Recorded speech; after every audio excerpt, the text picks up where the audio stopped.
অপেক্ষা এবং ধৈর্য ধরতে জানলে যে কোনো পছন্দের জিনিস যেটা তুমি চাও সেটা তোমারই হবে। তোমার থেকে কেউ নিয়ে নিতে পারবে না। শুধু এটুকুই বলব যে আজকের এই দিনটা ছিল আমাদের কাছে অনেক স্পেশাল একটা দিন। মানে আমরা অনেক অপেক্ষার পর এই দিনটাতে আমরা সবাই মিলে একত্রিত হয়েছি একটা ভালো বিষয় নিয়ে আলোচনা করব বলে। তো দিনটা ছিল 11th অফ আগস্ট, আমাদের পাকা কথার দিন। আর পাকা কথার ভিডিও, ফটো পোস্ট করতে তোমরা অনেক ভালোবাসা দেখিয়েছো, তার জন্য অসংখ্য ধন্যবাদ তোমাদের সব্বাইকে। আমার নিজের পাকা কথা বলে কথা, আর একটু তো সাজুগুজু করতেই হবে। এই দেখো আমার মিমি সুন্দর করে মেহেন্দি পরিয়ে দিয়েছে। আর এই হচ্ছে আমার ছোট্টখাট্ট পরিবার, যেখানে সবাই উপস্থিত নেই, বাট সেই মুহূর্তে যারা প্রেজেন্ট ছিল তাদেরকে নিয়ে ফটো ভিডিও তুলেছি। আর অনেকেই জিজ্ঞাসা করছো যে জামাইবাবু কোথায় বা দাদাভাই কোথায়, তো ও তো আসেনি, তাই জন্য ওর কোনো ভিডিওই করা হয়নি।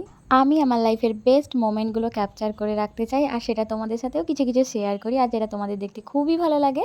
আর তোমরা আমাকে অনেকেই বলো খুব ভালো লাগে ভিডিওগুলো, তো তোমাদের জন্যও আমি ভাবলাম ছোট্ট ছোট্ট ভালো কিছু মোমেন্ট শেয়ার করি। তোমাদেরও কেমন লাগছে ভিডিওটা অবশ্যই কিন্তু জানিও। আর এখানে তো দেখতেই পাচ্ছ যে সবাই চলে এসেছে, আর আমার তো প্রথম প্রথম একটু হলেও নার্ভাস লাগছিল, কারণ এটাই আমার প্রথম পাকা কথা বলে কথা, আর এটাই শেষ। দুই পরিবারের ভালোবাসা এবং আশীর্বাদ নিয়ে আজকের এই সুন্দর একটা কথোপকথন কমপ্লিট হলো। আর আমরা সবাই এই দিনটা খুব সুন্দর করে মজা করে কাটিয়েছি। জাস্ট অসাধারণ ছিল আজকের এই দিনটা।